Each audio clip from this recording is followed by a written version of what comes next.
Aura. What is aura?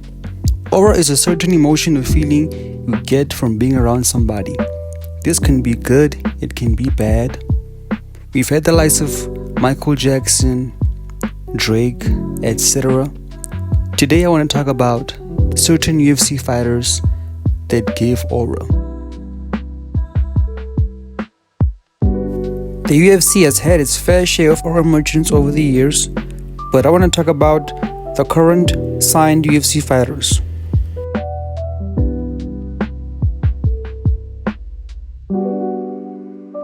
The first fighter is Yuri Prochazka. Prochazka was the first person to make me truly believe in aura, man. In his debut fight against Oezdemir, the man was defending punches with his face, and in moments you thought he was going to get finished, he did not. So Oezdemir rocked him bad and the man kept on fighting. Prochazka flew up just to throw an overhand and gave Oezdemir his one and only MMA knockout loss. In his second fight against Dominic Reyes, he pulled up with a new haircut. People were making memes about it, calling it the antenna.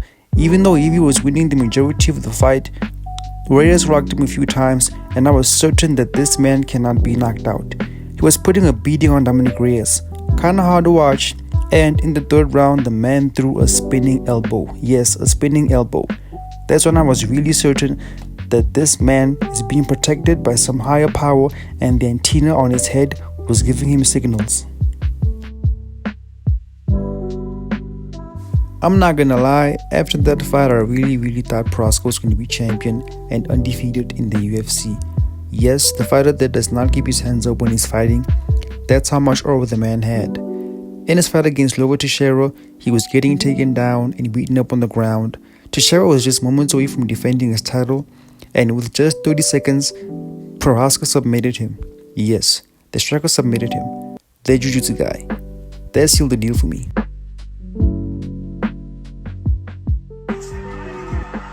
He tapped?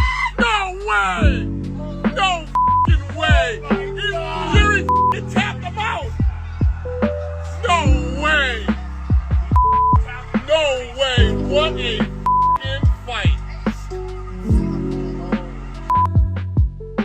The two men were scheduled to fight in a rematch, but Yuri got injured, which led to him being out for almost a year.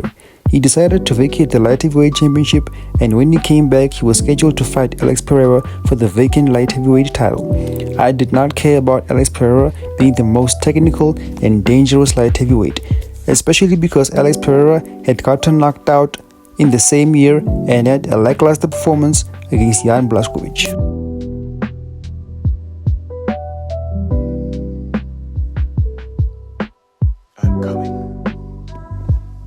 I'm coming!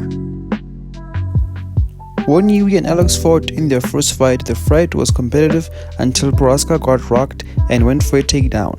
Pereira landed some elbows which kinda wobbled him.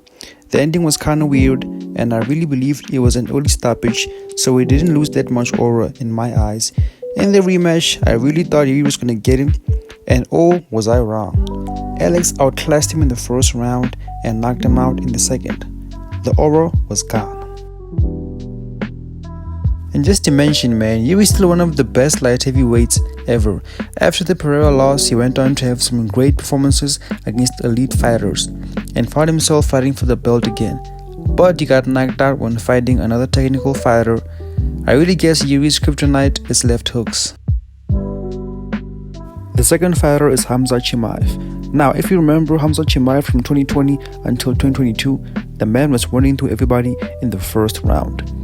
When he got matched up against his first-ranked opponent, he fought Li Jingliang, and I thought the leash was going to make it a competitive fight at least. Nope, Khamzat grabbed him and picked him up like a little kid, walked with him across the octagon just to have a conversation with Dana White, and put Li Jingliang to sleep. His aura kinda doubled down when he fought Gilbert Burns, but the fight was very entertaining. And to Chimaev's credit, Gilbert Burns was ranked number 2 at the time, so it did not hurt his stock that much. After he won that fight, a lot of people were saying he's going to fight Kamaru Usman next for the welterweight title. Smash them all! Boars is coming! That's what we do, we smash! The UFC had other plans for Usman as they booked him to fight Leon Edwards at UFC 278 and Chimaev was booked to fight Nate Diaz at UFC 279. The fight did not come to fruition because Chimaev missed weight and they made him fight Kevin Holland at catchweight. The old Chimaev was back. As soon as the first bell rang, Chimaev ran across the octagon and picked up Holland. They were involved in some crazy scrambles, but a few minutes later, Chimaev submitted him via Dutch choke.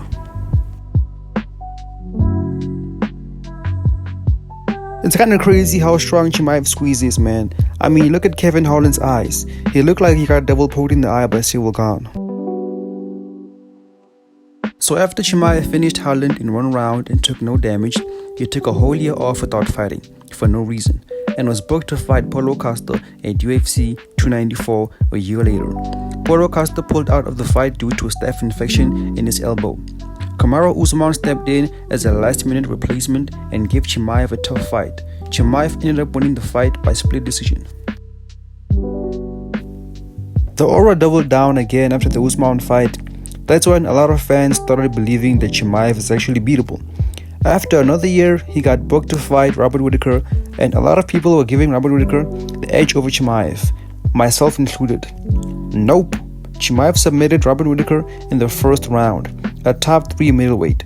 And of course, Whittaker stated that he once broke his jaw in his earlier days and his teeth were never 100% ever since. The old Chimaev was back. He was booked to fight Dricus Du Plessis for the middleweight title at UFC 319. Now I'm not gonna lie, DDP also had his goofy aura going on. The man was an underdog in most of his fights and he was beating former champions. But I honestly had Chimaev winning that fight because of the stylistical matchup, and he did win that fight against DDP. After 5 long years, Chimaev was finally champion. So earlier in the year, Chimaev was booked against his foe, Sean Strickland. Almost everybody did not give Sean a chance to win this fight. They were saying it's a complete mismatch, Sean's gonna get steamrolled.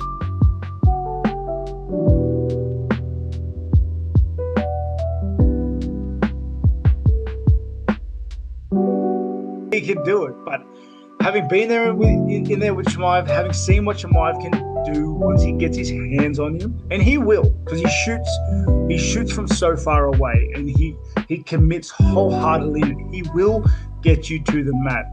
It's what happens after. Seeing that he has the cardio to be able to do that for 5 rounds as well, mate, it's gun to my head.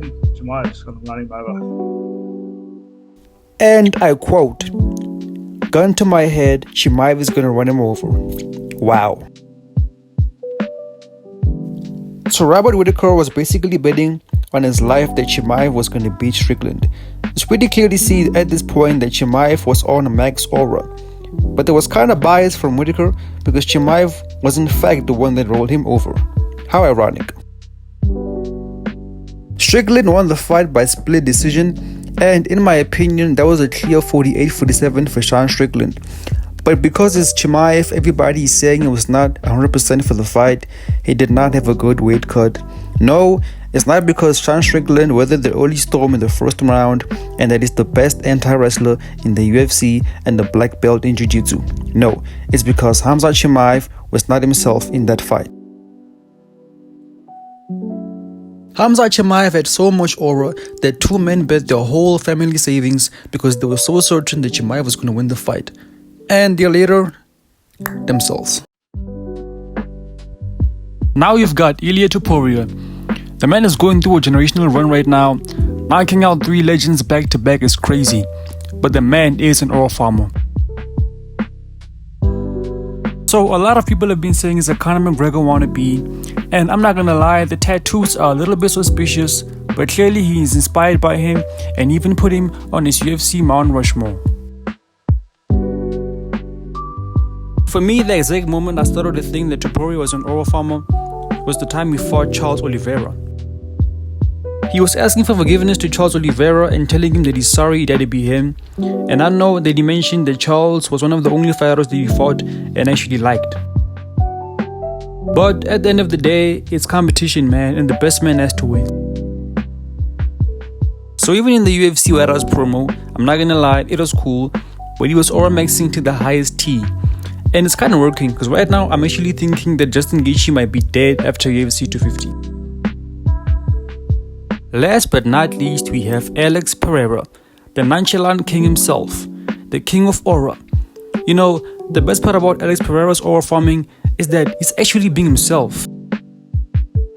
He is known for being a quiet guy and does not force people to think that he has aura. You know, that's just his nature.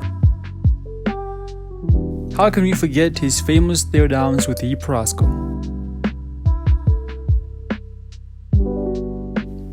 Oh, and how can we forget the time he aura farmed a nut shot, told Hope Dean is okay, and knocked out Jamal Hill.